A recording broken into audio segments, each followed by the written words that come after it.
Sa totoo lang, maganda experience to para sa akin. Kasi unang-una, ito talaga yung pinapangarap ko. Since bata ako, gusto ko talaga makapasok dito sa PBA. So, ngayon andito na, gagawin ko lang kung ano yung part, ano yung magandang may tulong ko sa team ko para manalo o makambag ng mga maayos o depensa o maayos na rebound.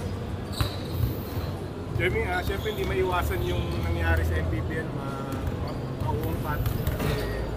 Kumusta ka naman so far after nung nangyari? Actually, sobrang frustrated ako that time. Oh, nagkamali ako. And then, pinagsisisihan ko naman yun. Alam ko na tao rin lang ako. And nagkakamali rin.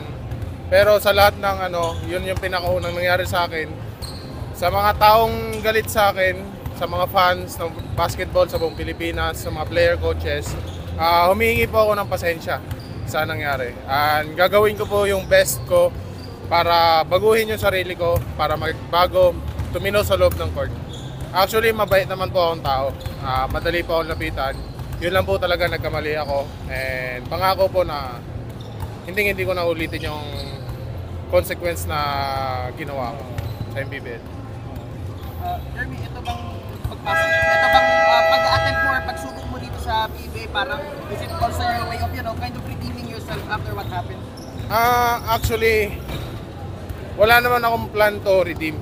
So, pumunta ako dito, ina-achieve ko tong goal na to para sa sarili ko. Kasi ito yung isa sa pinakamalaking pangarap ko para sa sarili ko. At saka, para naman masuportahan at may balik ko yung mga kabutihan at pagmamahal sa akin ng pamilya at magulang ko.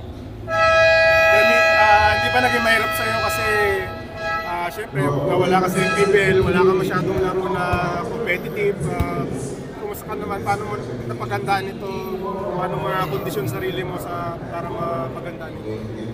Actually, short, lang ako, preparation. Kasi unang-una, yung nanay ko nasa pinupunta namin sa ospital. Hindi pa ma-find kung ano yung sakit niya. So, siguro, halos 1 week or 2 weeks lang ako nag-prepare para sa sarili ko. And then, yung preparation naman na yun, talagang hinanda ko yung sarili ko na ibigay ko lahat yung part ko na sa preparation na yun para mapaghandaan tong draft na pinaghahandaan. Kung mapili ka man ng PBA team, anong siguro team isa sa mga may bibigay mo sa kanila? Una-una kung mapili man ako ang any PBA teams dito, laking pasasalamat ko kasi yun nga, pangarap ko. So, ang may bibigay ko sa team ko, siguro effort. Kung ano yung kaya kong gawin, as a part ko, kung ano yung gusto nila ipagawa sa akin, gagawin ko lang kung ano yung part ko sa team na kukuha man if ever sa akin. Jeremy, ito nga, medyo malalim-lalim din itong draft class na to.